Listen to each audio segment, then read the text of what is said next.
Oh guys, kali ini kita akan menyelami episode paling kelam dari kisah Kim Dokja. Sang pembaca yang hidup di dalam cerita yang mungkin akan berakhir.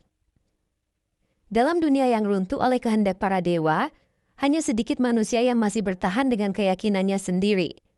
Dan di antara mereka, Dokja berjalan di antara harapan dan kehancuran. Membawa beban masa lalu, pilihan yang mustahil, dan janji yang belum ditepati. Setiap langkahnya bukan sekadar perjuangan untuk bertahan hidup, tapi juga untuk menemukan arti dari keberadaan dirinya sendiri. Inilah awal dari episode yang akan mengubah segalanya. Mari kita simak ceritanya. Episode terakhir Dokja Story, Bahat. Pipiku terasa sakit, tubuhku terguncang keras. Aku membuka mata dan melihat kilatan cahaya menyambar langit dunia iblis. Dokja Si, suara Yusang A menyadarkanku. Sekeliling dipenuhi tubuh-tubuh inkarnasi yang tumbang, bukan medan mitos. Kompleks industri hancur oleh burung pemakan petir. Apakah konstelasi datang? Tanyaku. Yusang A mengangguk lemah.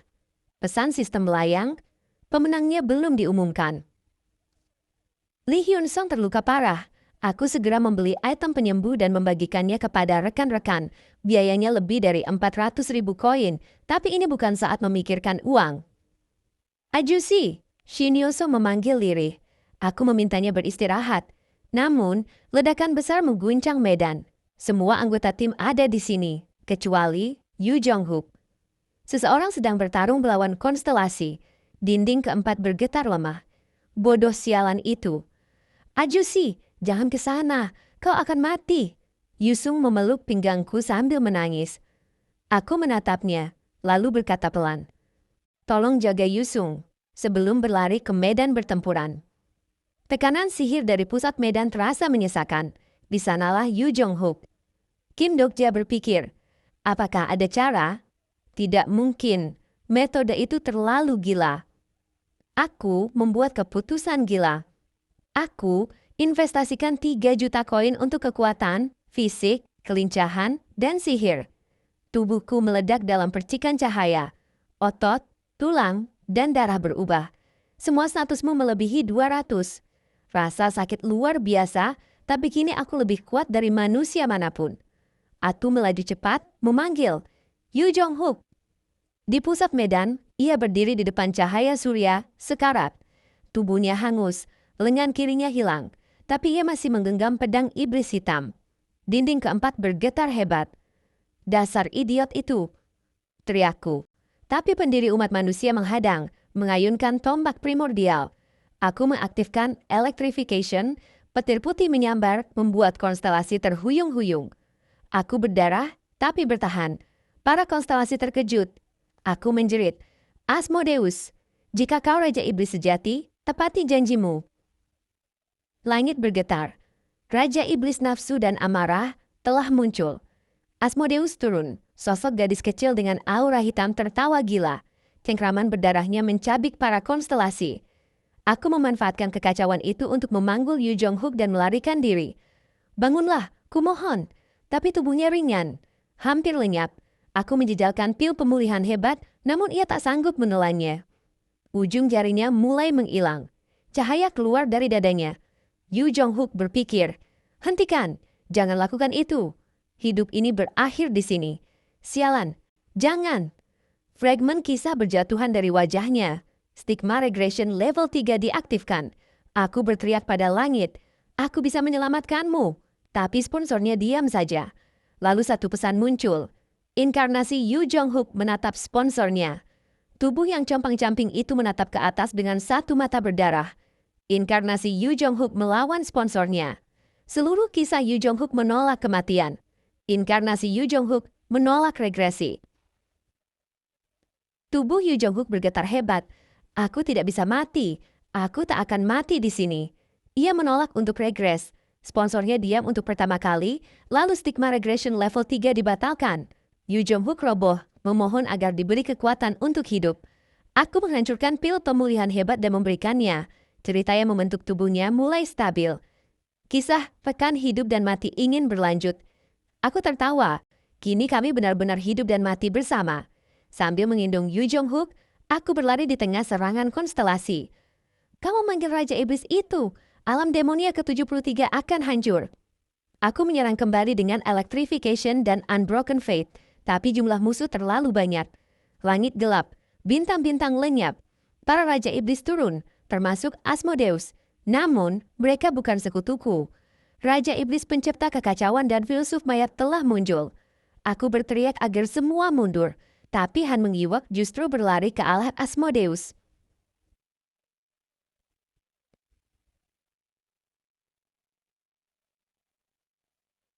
Asmodeus lawan Surya.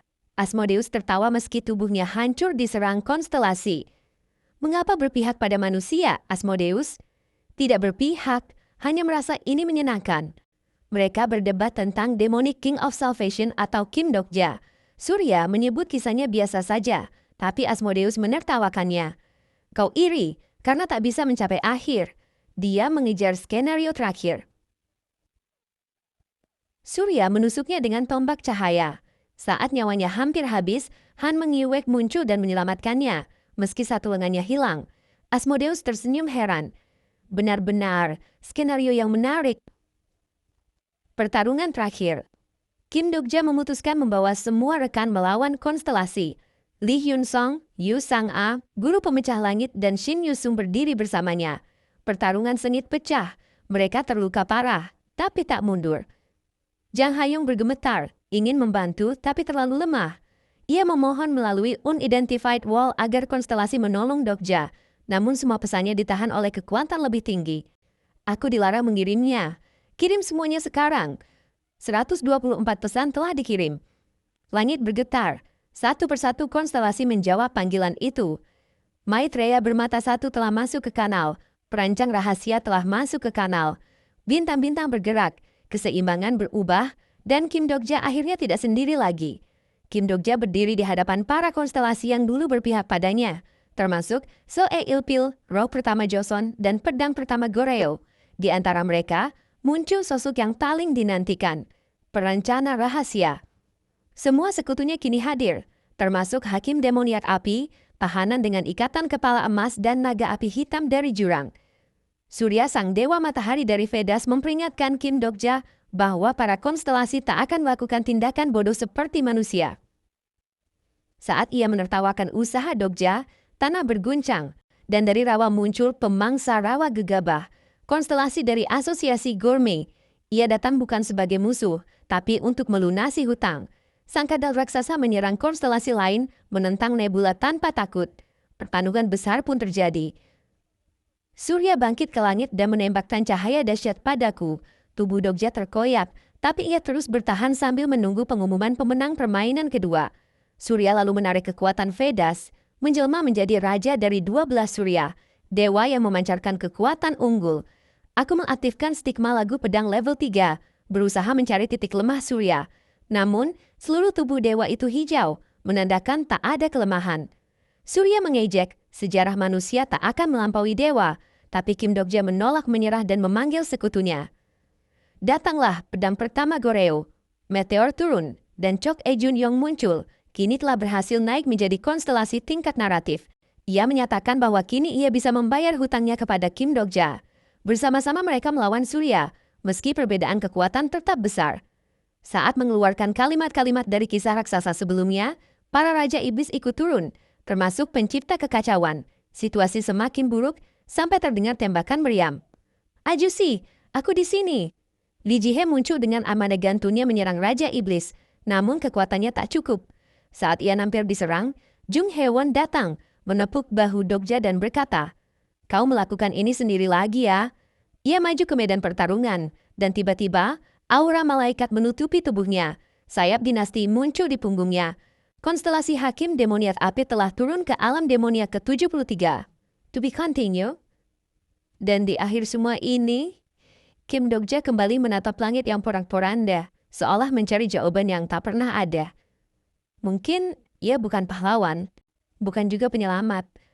Ia hanya seseorang yang terus berjalan, meski dunia menolaknya. Namun justru di sanalah makna kisah ini lahir, bahwa bahkan di tengah kehancuran, seseorang masih bisa memilih untuk percaya. Terima kasih sudah menyimak. Kalau kamu suka dengan kisah ini, jangan lupa like, komen, dan subscribe agar kamu tak ketinggalan episode selanjutnya dari kisah Kim Dokja.